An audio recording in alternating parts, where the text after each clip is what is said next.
Assalamualaikum warahmatullahi wabarakatuh. Yang saya hormati yaitu Bapak Ihsan Maulana Eskom MTI selaku dosen pengampu pada mata kuliah Desain dan Pemrograman berorientasi objek. Saya di sini akan mempresentasikan tugas kuliah pada mata kuliah Desain Pemrograman berorientasi objek, yang berjudul Use Case.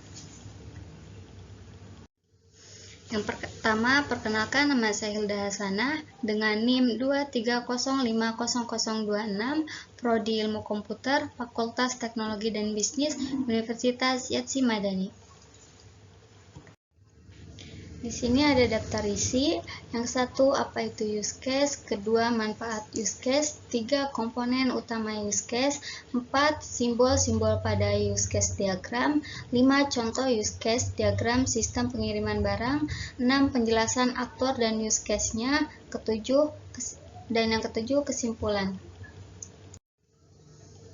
Penjelasan pertama di sini ada apa itu use case. Use case adalah sebuah kegiatan atau juga interaksi yang saling berkesinambungan antar aktor dan juga sistem.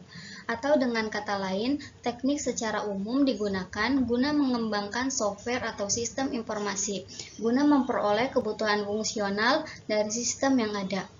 Kasus penggunaan adalah metodologi yang digunakan dalam analisis sistem untuk mengidentifikasi, mengklarifikasi, dan mengatur persyaratan sistem. Kasus penggunaan terdiri dari serangkaian kemungkinan urutan interaksi antar sistem dan pengguna dalam lingkungan tertentu dan terkait dengan tujuan tertentu. Metode ini membuat dokumen yang menjelaskan semua langkah yang diambil oleh pengguna untuk menyelesaikan suatu aktivitas. Selanjutnya di sini ada manfaat use case. Penggunaan use case diagram biasanya dilakukan saat mengklarifikasi user requirement jika Anda bekerja dengan berbagai kelompok termasuk non-technical stakeholder. Manfaat use case diagram membantu menyederhanakan penyampaian fungsional sistem.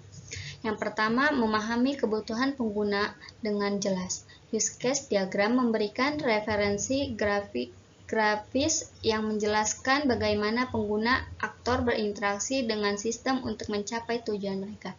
2. Komunikasi yang efektif dan stakeholder. Tidak semua stakeholder memiliki pengetahuan teknik yang sama. Untuk use case diagram dirancang sederhana dan intuitif menggunakan ikon dan nama-nama yang mudah dimengerti. 3. Dokumentasi yang jelas. Use case diagram adalah bagian penting dari dokumentasi teknik proyek. Diagram ini memberikan gambaran ringkas tentang fitur-fitur sistem dan cara penggunaan berinteraksi dengan fitur tersebut. 4. Deteksi kesalahan atau ketidakkelengkapan.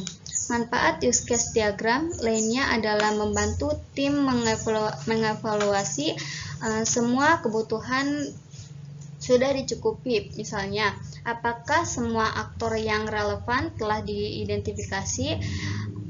Apakah setiap tujuan aktor memiliki use case yang sesuai? Apakah ada interaksi antar use case yang relevan lewat seperti relasi, include, atau extend? 5. Pengujian yang lebih baik. Setiap use case dapat dijadikan dasar untuk skenario pengujian, memastikan bahwa semua fungsi sistem diuji secara keseluruhan dan memenuhi kebutuhan pengguna. 6. Menghemat biaya dan waktu. Dengan mengevaluasikan kebutuhan sistem secara jelas, use case membantu menghindari pengembangan fitur yang tidak diperlukan sehingga menghemat biaya dan waktu dalam proses pengembangan. Selanjutnya di sini ada komponen utama use case. Dalam diagram use case ada beberapa komponen utama yang menggambarkan interaksi pengguna dengan sistem, yaitu sistem, aktor, dan use case. Berikut penjelasan masing-masing komponennya. Yang pertama itu ada aktor. Aktor merupakan setiap hal di luar sistem yang menggunakan komponen sistem untuk melakukan sesuatu.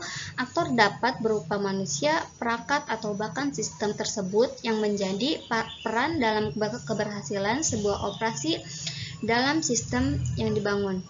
2. Sistem. Komponen ini memberikan limit yang dilakukan dengan aktor selaku pengguna di luar sistem.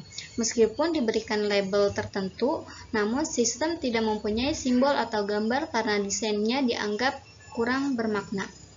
3. Use case. Use case merupakan komponen yang memberikan gambar fungsional secara umum seperti aksi, deskripsi, dan fungsi tertentu. Adanya komponen ini bertujuan agar pengguna dapat mengenal sistem lebih baik, termasuk fungsi-fungsi di dalamnya.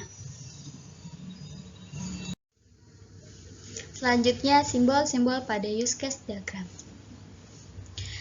Gambar di samping untuk mengetahui mengenai simbol-simbol diagram use case yang biasa digunakan.